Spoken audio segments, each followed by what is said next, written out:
right, welcome back to the Command Your Brand Show. I'm your host, Josh Silvestro, brand ambassador of Command Your Brand. In this episode, I have a very, very special guest speaker who I would love to talk to about. He's just an expert in cash flow for businesses. And actually, what he does is actually he helps businesses through cash flow and learning about the financial scene because he just has a lot of expert knowledge on that area. So I'd like to introduce you guys to Karl. So Karl, thanks for joining the show, man. Hey, Josh, great to be here. Yeah, looking forward to it. Yeah. So I guess what we'll start off first is just tell us a little bit about yourself and I guess why you started the company, that you have now and how you got into it. Because I'm really curious about that. Yeah, that's a great question. One of the key things in my life was, after the, school and MBA and corporate life for a while, I joined my family's company and my parents and sister, and we were growing a company, and I joined to help, keep control of the financials and the systems and all, keep track of everything, and industrial distribution company. And we had some success. We grew sales 5x in 3 years after I joined. And so there was a lot of change, a lot of things. Had to put computer systems, and we moved offices, to a bigger warehouse, all sorts of stuff going on. But, we kind of, I think, my dad really got excited about having all this inventory and really felt like we could make a lot of money on it. And I actually ended up borrowing money to get all this inventory. Anyway, it made some decisions that were kind of risky in my opinion, and it ended up going against him. And the family we lost the business there was a downturn. And, man, that really, hit me. I mean, my dad's a great salesperson and, he ended up doing well, and it wasn't like the family collapsed or was impoverished. But I mean, there was a whole bunch of money that the bank got that we never got back. And so that really made a big impression on me. And since then, I've helped quite a number of companies to, understand the financial impact and have good financial strategies to support their growth. And so that's really a big part of my background. And in, I guess, almost 7 years ago, I started my company to be able to deliver that service, to kind of companies that are not, brand new startups, but they've established themselves and they're trying to grow. They're trying to get, to whatever 10 or 20 million or revenue type numbers. And, how do I get there? And how do I, make sure I don't run out of money in the process? Yeah. Yeah. Yeah, it's interesting because when you have businesses, they're just, especially when they're startups, they're trying to get money as much as they can because they need money to obviously make money, right? So it's interesting that you kind of mentioned that about you really need to actually knowing the strategies of things. And that's actually, I would love to talk to you about, because I think a lot of us, especially people who are listening, are all business owners or people who want to start a business, and, I guess, could you just find us a little bit about what cash flow is? What is cash flow? What do we mean by that? Right. Yeah. That's, we all know what cash is, and well, nowadays, I guess less so with all the electronic transfers and stuff, but with a company, sometimes you sell something to a big customer and, you send them an invoice, maybe they don't pay right away. And so you're like, wow, when am I going to get paid? In the meantime, maybe I've got employees or vendors or suppliers that I have to pay. And so the timing of when I get paid and when I have to pay money out, that's what I mean when I'm talking about cash flow. Mm-hmm. And I've got he's passed away now, but kind of a mentor, if you will, very successful real estate guy. And he would always, his name was Jerry Finger, by the way, but he would always say, cash flow is more important than your mother. I don't know about that, but yeah. I think a little bit of hyperbole, and Jerry was that kind of guy. But, but the thing that many people, don't really think about is you can actually not have sales for a period of time, or you could not, have profits for a period of time. Amazon didn't have profits for a long time and not go out of business.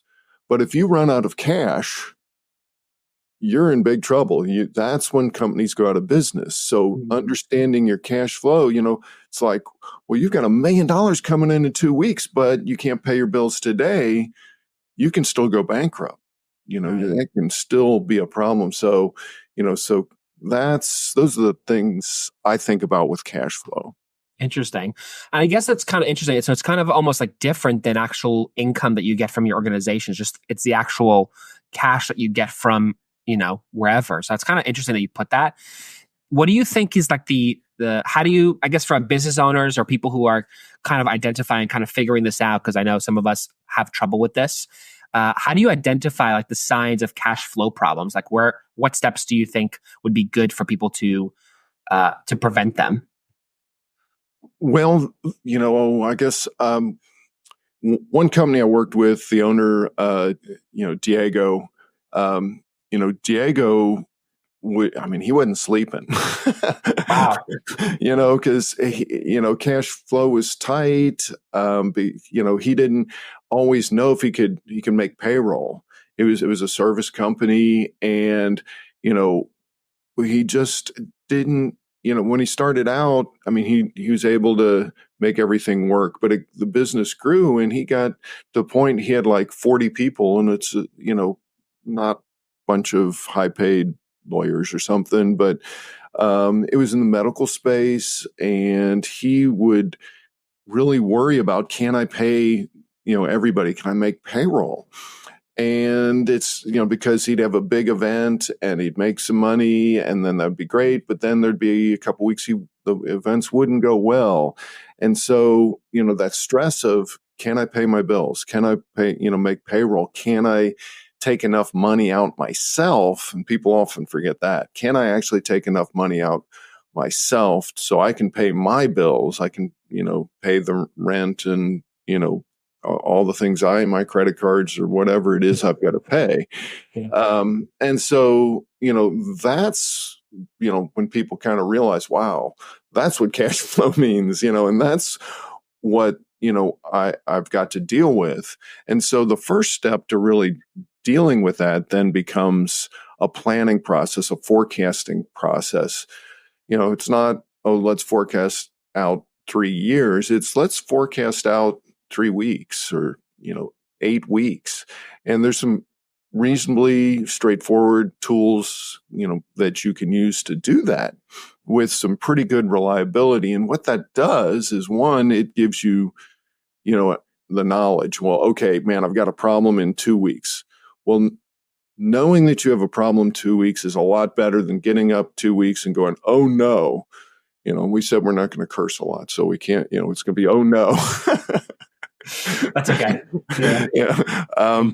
And, but some people might say something a little stronger in that type of situation. But if 2 weeks ahead, you can make adjustments. You can say, hey, no overtime for 2 weeks.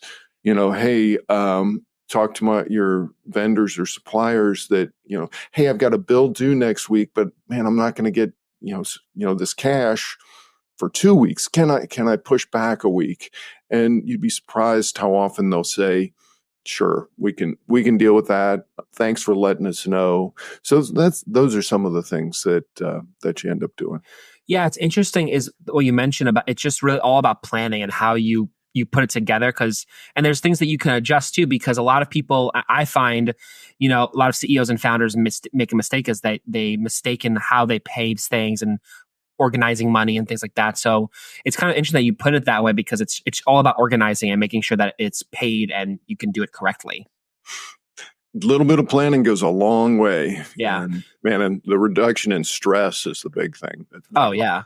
Yeah, I'm sure I think that's one of the biggest people have stress with in their business, is just the actual like paying out things and paying the bills. And it's like, oh my God, I got to do all these things, taxes. Oh my God. So I can totally understand how that could be a problem. Right. Yep. So what do you find, so I guess for people to help with that, like, what do you find that the easiest trick is in terms of handling the cash flow of things, like because I know some people sometimes have trouble with actually organizing and where should money go? Where should we go with this? Where should we go with that? What do you suggest with people? Obviously not every dollar, but like, what do you think would be a good like set of things they should do? Yeah, and I've got some resources where they can learn more details, but at a high level, at no charge for free. But at a high level, you're talking about understanding what the cash coming in. That's where you start. What cash am I going to have? When's it going to come in? And looking at that for, let's just say, the next 3 or 4 weeks. It's a great place to start. So if I've got invoices to customers, or if I've got events coming up, or if there's, if you're in retail, maybe there's some holidays, and wow, I may not get, paid, or depending on if you're in retail, maybe that's your big season. So planning out what money's coming in is the first step. Then the second step is week by week going, okay, what money's going out? Well, I'm probably going to have this payroll on this date. I'm going to have that payroll on the next week. And I'm going to have these bills to pay, the rent's due on this date, the credit card's due on that date. And so kind of mapping out what the week by week, and, you just use a spreadsheet to do this.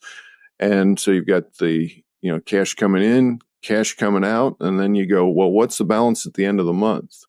So I know where I started. I know what came in, supposed to come in this week. I know what's supposed to go out this week. And then, okay, that's what I've got at the end of the week. And then the big question is it more than zero or not? Right. And I guess that's kind of cool, interesting, because you need to know all these, you need to know all these things, because otherwise you kind of lose something in one direction or another of like, if you don't know the cash flow or the bills or where things are going, you kind of have a problem if you don't know, you know what I mean? Right. So so I guess with helping businesses, because I know that's what you're really good at, is how do you balance like the growth and how fast things are going in terms of a company and maintaining healthy cash flow? Right.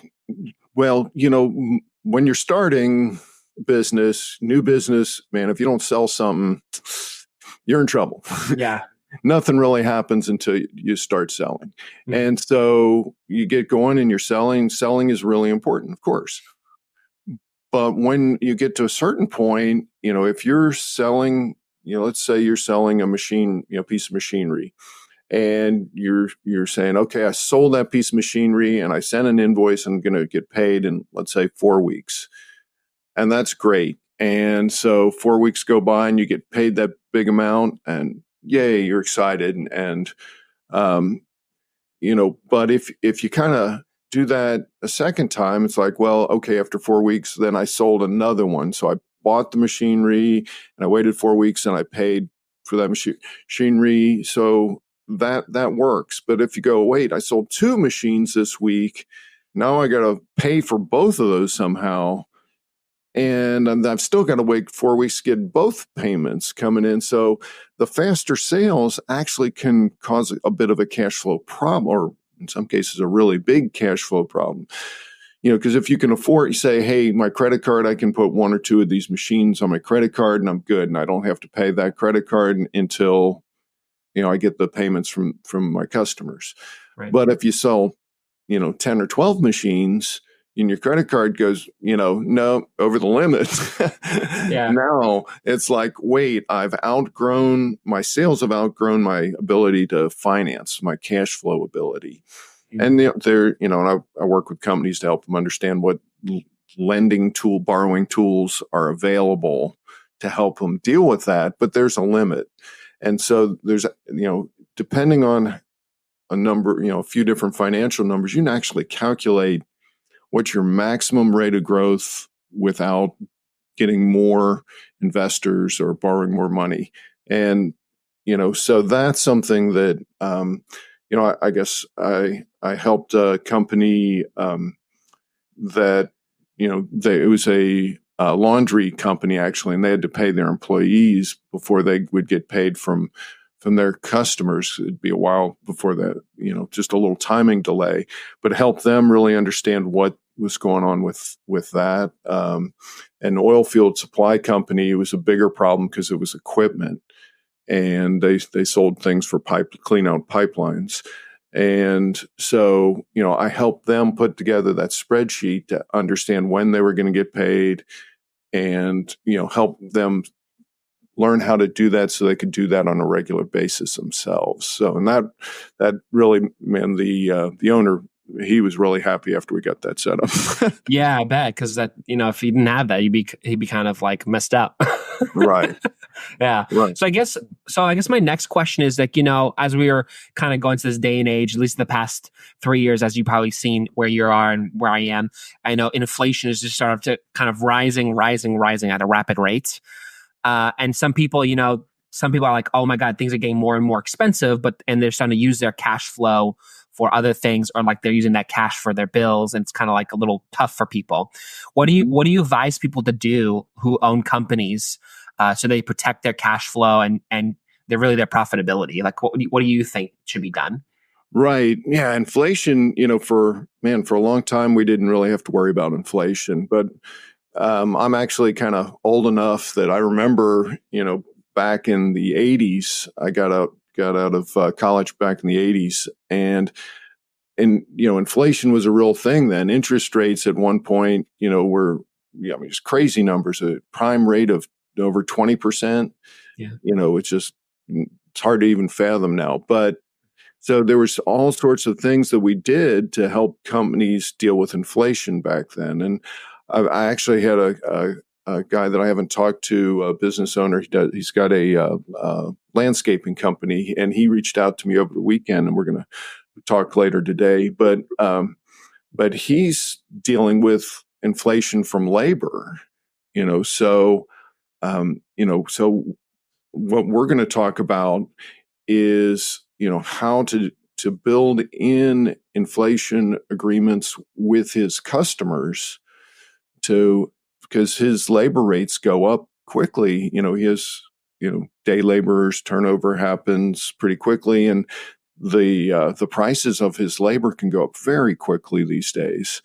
So that's something that, you've got to, think about, build into your sales. If you're doing, like working with a customer for, you say, hey, I'm going to work with you for the next year, or, if you just say, here's the price, and you're basing that on your costs today, you could get into some real trouble 6 months or a year down the line. Right. And so, having indexing is what they would call it, say with the consumer price index, and we're going to raise our prices as our costs go up and as inflation rises. So that's one of the tools. The other side of things is, just, understanding that prices are going up, and they're probably, unless something big changes, it looks like they're probably going to keep going up a little bit for a while. Right. And it kind of is interesting too. Like, I don't know if you've ever seen these videos on like TikTok or like YouTube that like someone bought like their shopping list, the same shopping list they had like 4 years ago. And it was like $300 more than what they paid for. It was like $100. They first got it 3-4 years ago. And now it's like $400, all that. And it's like crazy to me just how much things have gone up, in pricing, and even just services too that you get. Like I went to get a haircut in New York City, because that's where I'm from, Jersey. And like, I must have spent, I couldn't believe that. I supposed to spend like $70 on a haircut and a beard trim. And that was kind of like, I was like, oh, I'm done. I guess I'm done with this one. So I'm going to do it myself, Yeah. I had that happen with a overnight delivery. I had to just send, a document overnight, and they're like, I was walking in going, oh, this can be $25, $30. And, they're like, okay, that'll be $110. I was like, no, I just a letter. And they're like, no, dude, it's just a letter, and it's $110. Yeah. Oh, okay. Yeah, obviously it's been a while since I've done this. So yeah, it's crazy to me. Even just business, I can see how businesses they kind of go out of shape. Like, in New York City, like I don't know where you're from, but in New York City, a lot of businesses are going they're leaving New York City because it's just so expensive, and then they're just getting like all these things. I can't take it anymore. We're leaving, and so like a lot of companies have left New York City because of basically inflation, so they just couldn't take it.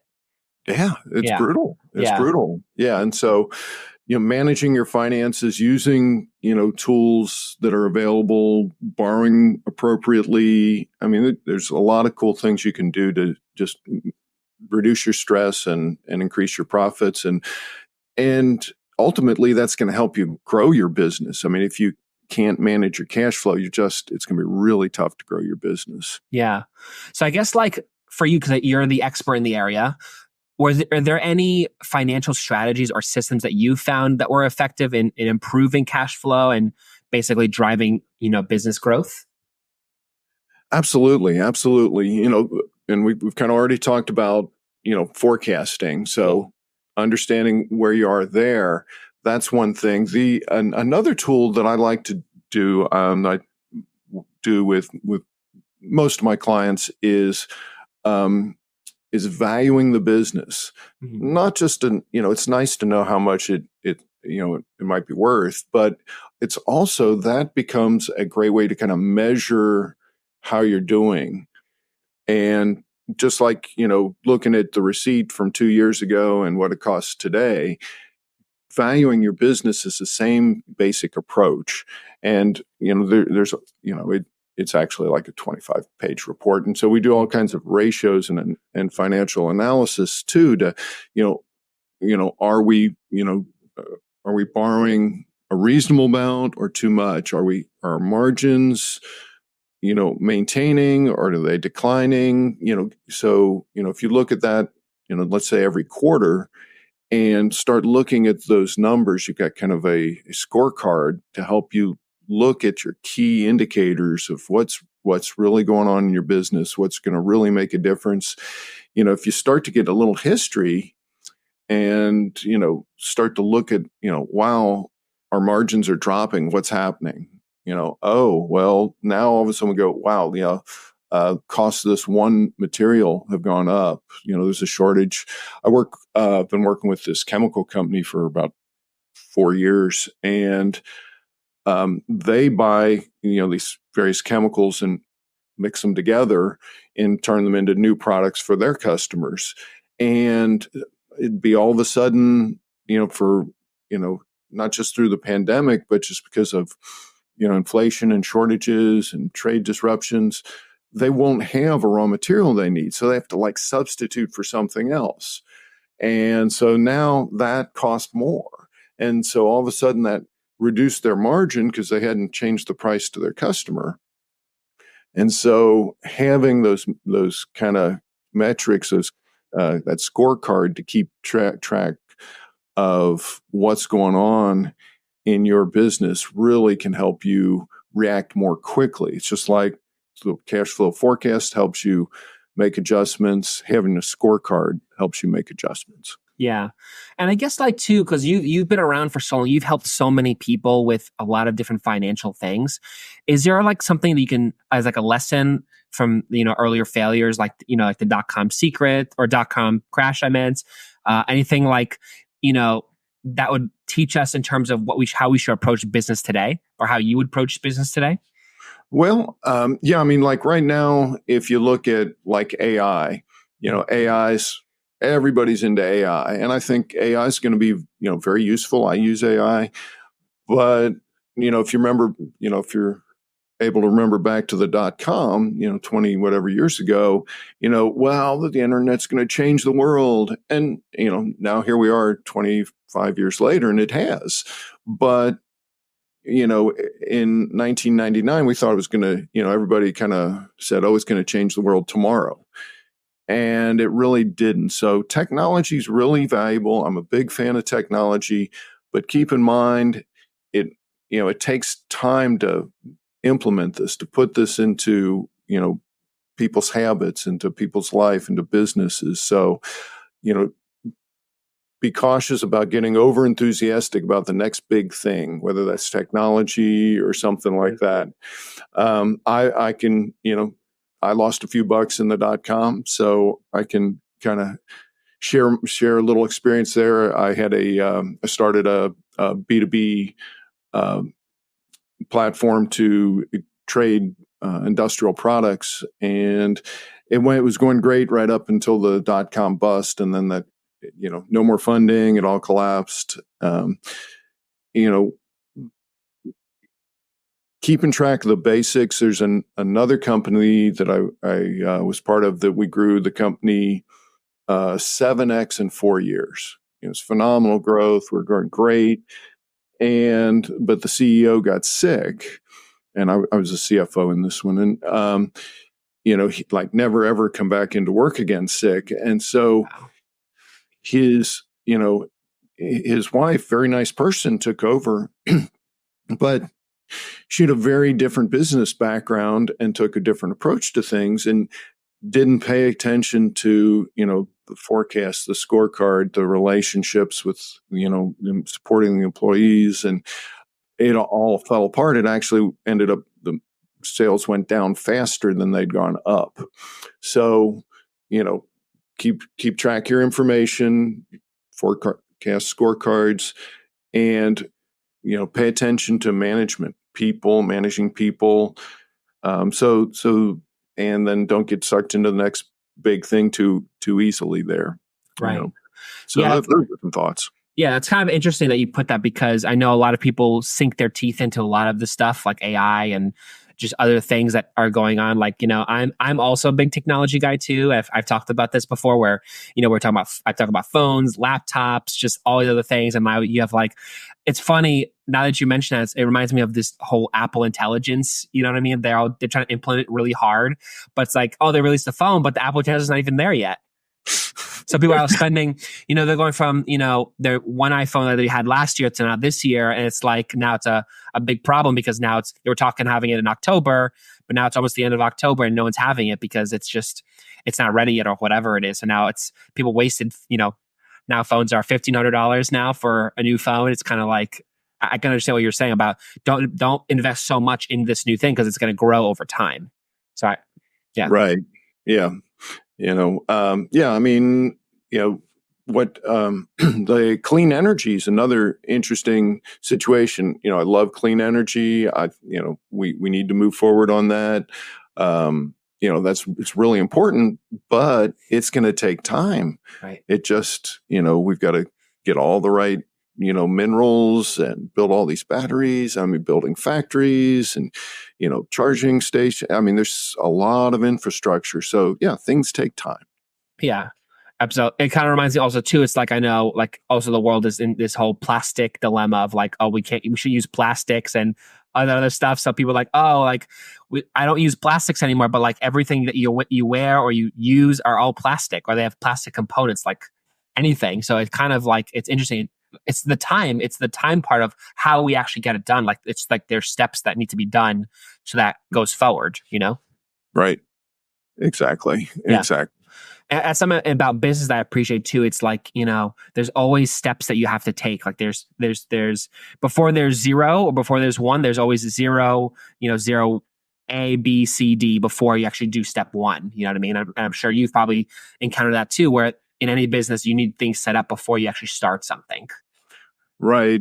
I mentioned Diego earlier, and, he had built his business up and grown it, but he was with 40 people. He was running it really the same way he was running it when he had 4 people. Yeah. And he was becoming overwhelmed. And so one of the, things, once we kind of got the cash flow settled a little bit, was helped him build out a management team. And he's like, but I can't afford, a sales manager. I can't afford. It's like, well, we're going to do like fractional, these part-time people. So we're got a fractional salesperson, a fractional operational officer, and so we were able to help him build a management team that he could afford so that he could then grow to the next level. And by doing that, he could focus on the long-term vision more and developing, new sales and kind of product lines. Mm-hmm. And he grew his sales like 50% in 1 year, once he got that in place. So, you've got to kind of go step by step. There's all these steps to get there, and then things take off. Right. So I know too, you've also helped a lot of companies double their sales within a certain amount of time, like, a year or two within that area. What are the top factors that really help people or help companies with this fast, sustainable growth? Right. So the companies that, I've most of them, double within 2 to maybe 3 years. No, I've had a handful that doubled in less than 2 years. So that's awesome when that happens. Mhm. But the getting organized. So, cash flow and scorecards, of course, we've talked about management, organizing the way, your processes. If you look at some really, really successful companies like McDonald's or Subway, to be able to scale to the size they are, they've had to have repeatable business processes. You go into a McDonald's and what, that Big Mac or whatever, filet of fish, whatever you're going to get, what it tastes like. Yeah. Because they have the same process in every store. Everybody does it the same way. It's kind of boring. It's not, as sexy as saying, hey, we're going to do some kind of consulting or, a custom fish fillet just for you, but that's how you build a repeatable business that scales up. Mhm. And so then you can manage it. And that's really, the core of it. And there's obviously a lot of details around managing people and motivation and a number of other things, and sales, how you sell is really important, how you market. So I'm not saying it's simple, but if one of the things that people have to start a business is to be able to sell at some level. Right. And I know you have this too, whereas like as we grow, we're getting more and more income in like between the cash flow and the things that we sell and our business growing at a rapid rate. And I know you also talked about like in terms of watching management, just kind of watching guys like in terms of how they run things. Could you maybe elaborate more on that in terms of like in terms of how you communicate to these people? How do you communicate to people when it's growing like that? Right. So one thing that I try and keep in my mind is asking a lot of questions. Mm-hmm. And questions, if you ask a really good question, it'll help somebody think about where they're at, what they're doing. And I grew up in an environment where we didn't ask many questions in our family. It was like, do this, do that. That's just the way, and hey, if a car's barreling down the street and your kid's running into the street, you're not going to say, are you sure you want to go into the street? You're going to grab the kid. Right. And that's important. So, but if you're going to talk to the kid about, something where they're going to, trip and fall down, scrape their knee, okay, maybe you're going to ask them questions. And, as people grow, and you're in a business, telling somebody everything doesn't always get there. So I really try and ask a lot of questions. So I encourage the people to, think about what question would you ask to get this employee to do what you want. Yeah. And because I know some people who, I definitely know people who they run teams and like, depends how big they are. They run like 100 different teams on different areas. Like, could be editing, could be, sales, could be all these other guys. Right. So how do you control, how do you really, what's the word I'm looking for? Like, how do you, in terms as a leader, and how do you build this kind of company that's getting cash flow and other things? How do you foster that communication? Do you find? Right. That's a great question. One of the things that you hear about, like if you're in a big company, you say, oh, we've got a mission statement, maybe we've got values, and you see that plastered in the lobby somewhere, and everybody walks by it every day, and nobody really cares. Nobody pays attention to it. And that's real common. So in that sense, a mission and values, you're like, whatever. But if you've seen some companies that actually follow a mission and values are how you make decisions as a human being. I don't do a net present value calculation or a cash flow forecast to decide whether I'm going to, pick up a piece of trash on the street or hold the door for somebody. Those are based on my values. Right. I value being polite enough to hold the door, or value the community enough to pick up that piece of trash. And so if you are able to say, these are the values that I use to run my company, and share those with people and actually live those values, they see that that's the way you behave. And then you hold your people to that. That's how you evaluate them. You say, are you, whatever, and it's a lot of different values that you might have, and it's a whole separate conversation. But, those are the types of things that help get a team all moving in the same direction, get people to, communicate, even if they've got different perspectives and viewpoints. If they've got the same kind of values, say, this is how we make decisions.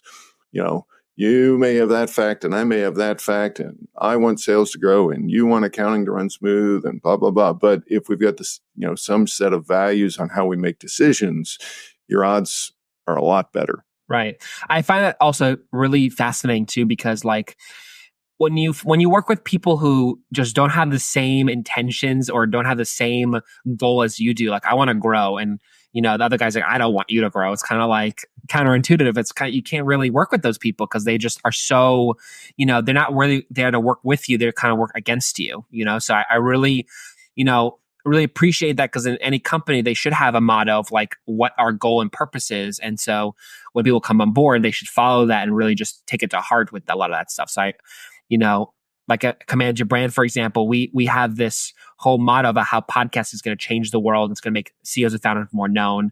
And I really stand by that, because that's something so valuable to a lot of people, even the people who aren't CEOs and founders. They're authors, they're whomever. And that's just something that works. And it's helped a lot of people with that. Mm-hmm. Absolutely. Yeah. It wasn't that long ago. I was like, podcasts, what? Now like, I'm on my podcast app all the time. And, it's amazing how over time that's changed. That's where, news comes from. That's where, TV news. What's that? Right. Exactly. Awesome. And I guess so, I know you've definitely helped a lot of companies in terms of their growth and sales. Could you give us some examples of like some things that you've, like success stories that you've had or you've experienced in helping people with your company? Sure. There was two ladies owned a staffing company. It was a niche staffing company, and particular industrial focus that they had.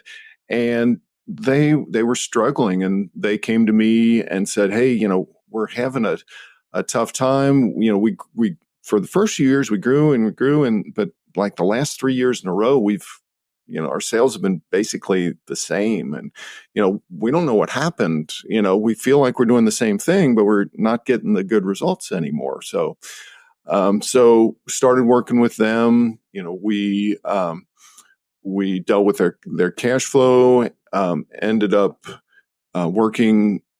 Well, like you're saying, there's some steps. We had to clean up their accounting a little bit so that the bank would work with them to give them a loan. By having the loan, they were able to grow faster and also increase their margins, because they were paying more to get the funds they needed. They and we helped them organize some of their processes and got some right people in the right seats, if you will. And they were one of the companies that 2 years later, they had doubled their sales and like quadrupled their cash flow. And then they went on to continue growing after that as well. So, so that's an example, and each company's a little different. It's, but, there's kind of a number of things we're going to check and make sure, that they've got right. And we're going to, work with them to move forward, and hopefully they'll be able to grow quickly. Yeah. I think that's so cool what your company, what you are doing in terms of helping them with sales and a lot of financial things. Cause I think that's, I know I mentioned this earlier, like that's what one of the struggles that people have is just the financial, and people are scared to actually do it because it's a financial risk. It's a risk for them. It's a lot of risks involved, and I think how would you, for you, cause I know you've done, so much for a lot of people. You've also started your own company. You've kind of wrecked certain things and then you built back up again. Like, what do you tell people who want to start something or even just maybe a side cash flow type thing? Let's say they really want to do it, but they're really scared of doing it. What could you tell those people who are listening to this? Like, just how would you conquer that? Well, a lot of times that fear is based on uncertainty. So, like with the cash flow we talked about, if you don't know when you're going to run out of money, wow, that's scarier than knowing. When the lights are off, I don't know if there's a monster under the bed, but the lights are on, I can see there's not one. So information helps you reduce your fear and uncertainty and you can make decisions easier and hopefully better. So that's a big part of it. And so, part of that's financial. I'm a big fan of keep track of your financial, but it's also, of course, part of it is understanding your market, talking to potential customers, actual customers, and, getting information is, to me, the single biggest thing about reducing your fear and, on those big decisions. Awesome. Well, I really appreciate your time, and definitely I love the fact how we were talking about this it actually inspires me to do sales and do a lot of these different things. So I really appreciate your time, and just the questions that you asked or that you answered actually were just so important. I feel like a lot of it can help a lot of people in terms of having their own business or running their own business when they have difficulties. And I think it's really, really important. So I guess my last question here for this interview is, where can people find you if they want to kind of talk to you and maybe they want help with their businesses, or they want to know, gosh, I'm in a really tough spot. Where do I go? Where can I talk to the man who can help me with that? I love that. I love that. So the best place to go is website cashflowguardrail.com, and you can get a free set of even more tips on improving your cash flow from there. And if you want to learn more or contact me, you can do that there. So www.cashflowguardrail.com. Awesome. Well, thank you so much. And I really appreciate the time that you've given us and all the questions that you were able to provide and answer for us. And I thank everyone who's listening to this. Thank you for listening. And if you guys have any questions for myself or him, you can definitely reach out to me at josh@commandyourbrain.com or media. And if you guys are interested in getting on podcasts and want to learn more of how to get on podcasts or even make your own podcast, definitely reach out to me as well. And we can definitely help you with that. Otherwise, that's it. Have a good one, Karl, and I will see you later. Awesome. Yeah. Awesome.